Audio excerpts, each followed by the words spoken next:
हाँ, कक्षा 10 विज्ञान के छात्र ध्यान देंगे। इसके पहले जो है हम समांतर ये जो है श्रेणी क्रम संयोजन में बताया गया था। इसमें सवाल दिया गया था और सवाल ये था और उसमें पूछा गया था परिपथ का कुल प्रतिरोध कितना होता है। तो ये देखिए इसमें इसका आंसर मैं लिख दिया हूँ कि एक जो है विद्युत लैंप जिसका प्रतिरोध 20 ओम है और 4 ओम का एक और प्रतिरोध है। तो कुल मिला कितना प्रतिरोध 20 और 4 कितना हो गया 24 हो गया। तो इसका जो पहला आंसर होगा ये हमारा कितना आएगा, ये 24 जो है ओम आएगा। इसके बाद प्रवाहित धारा का मान पूछा था। तो प्रवाहित धारा का मान जो है हम निकालेंगे I बराबर V बाई आर। तो V हमें मालूम है 6 है और R हमें मालूम 24 है। ठीक है, तो V बाई आर कर देंगे तो ये हमारा I का मान निकल जाएगा और जो आएगा आंसर जो है 10.25 एम्पियर आएगा। और तीसरा सवाल था विद्युत लैंप और चालक दोनों के बीच जो विभवांतर ज्ञात करना। तो पहले विद्युत लैंप के बीच जो विभवांतर ज्ञात करें, V बराबर I इंटू आर होगा। तो I अभी निकाला गया है, ठीक है, I यहाँ निकाला गया। R हमारा कितना होगा, विद्युत लैंप 20 ओम है तो I इंटू आर यानी ये 20 और 10.25 कर देंगे। और इसके बाद इसका जो है चालक स्थितियों के विभवांतर ये 4 इंटू जो है 10.25 या V इंटू V, ये हमारा V बराबर I इंटू आर से लग जाएगा। अब चलते हैं ये हमारा समांतर क्रम में संयोजन कैसे करते हैं। यदि प्रतिरोध जो है कई प्रतिरोध है 2 या 2 से अधिक है तो उनको समांतर क्रम में जो संयोजन किया गया है उनका जो है कितना वो प्रतिरोध आएगा, यदि जोड़ा जाए तो उनका प्रतिरोध कितना आएगा। तो ये देखें, तो जहाँ पे ये एक फिगर दिखाया गया है जिसमें एक बैटरी है, एक अमीटर है। अमीटर जो विद्युत धारा का माप करती है, वोल्टमीटर है जो विभवांतर की माप करती है। इसमें 3 जो है प्रतिरोध जुड़ा हुआ है, प्रतिरोधक। एक में R1 है, R2 है, R3 है। ठीक है, तो इनका जो है ये हमें ज्ञात करना है कि इनका जो है प्रतिरोध कितना होगा, उनके प्रतिरोधकों का मान, तीनों का प्रतिरोधकों का मान कितना होगा। तो होता क्या है, जो समांतर क्रम में अभी श्रेणी क्रम में जो बताया गया था कि पहले का जो है दूसरा सिरा और दूसरे के पहले सिरे से जोड़ देते हैं, तो ये जो है हमारा जो है श्रेणी क्रम में होता है। लेकिन समांतर क्रम में देखिए जैसे हमारा यहाँ पर 3 है, R1, R2, R3 है।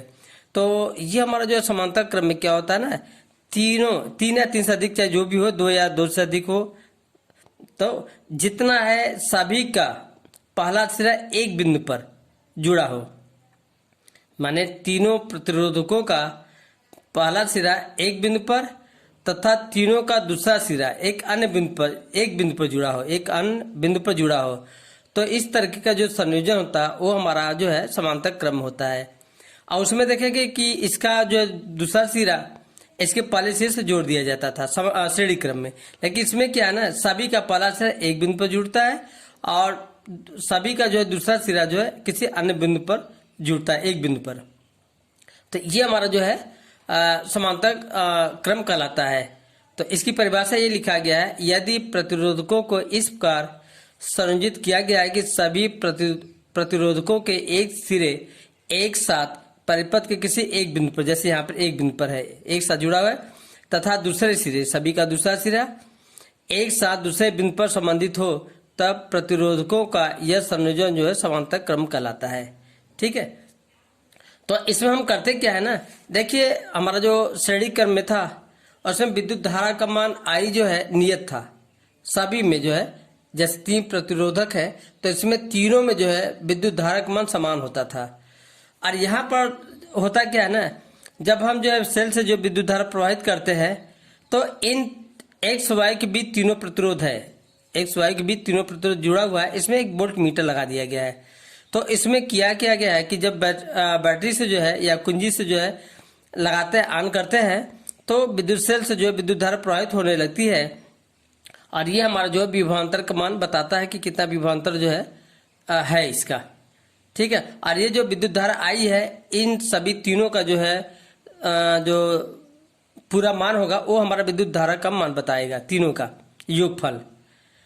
ठीक है, ये हमारा जैसे I बराबर होगा, इसमें जो है इन तीनों का जो है विद्युत धारा का मान का योगफल होगा।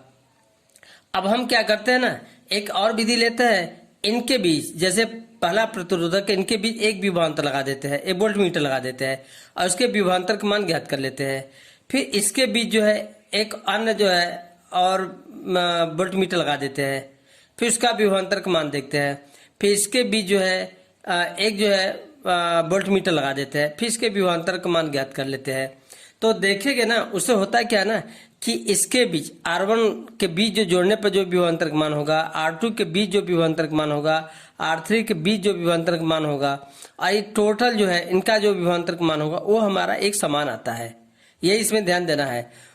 श्रेणी क्रम में क्या होता है, जो है विद्युत धारा का मान समान होता है, लेकिन इसमें जो है समांतर क्रम में क्या होगा, ये विभवांतर का मान समान होता है, उसमें विद्युत धारा का मान समान होता है, और इसमें क्या होता है, विभवांतर का मान समान होता है। तो ये हम जो है इसमें ध्यान देंगे। अब क्या करते हैं, इनको जो है हम जो है अमीटर को हटा देते हैं, ठीक है, और ये विभवांतर को हटा देते हैं। अब क्या करते हैं, इन तीनों को जो है हमारा जो है समांतर क्रम में जोड़ा गया है, वही चीज यहाँ भी है, इनको समांतर क्रम में जोड़ा गया है। इसमें क्या होता है ना समांतर क्रम क्या होता है, जो विद्युत धारा का मान तो वो भिन्न भिन्न होता है। जैसे ये हमारा I1 है, ये हमारा I2 है, इसमें जो विद्युत धारा का मान I2 है, इसमें क्या है I3 है, और ये जो है तीनों का योगफल जो है ये हमारा I से दिखाया गया है, यानी तुल्य प्रतिरोध जो है I है।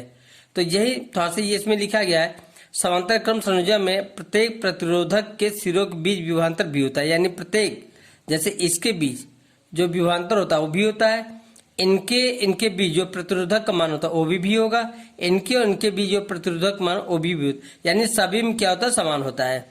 तो परिपथ में प्रवाहित कुल धारा I संयोजन के प्रत्येक शाखा में प्रवाहित होने वाली पृथक धाराओं क्रमशः I1, I2, I3 के योग के बराबर होता है।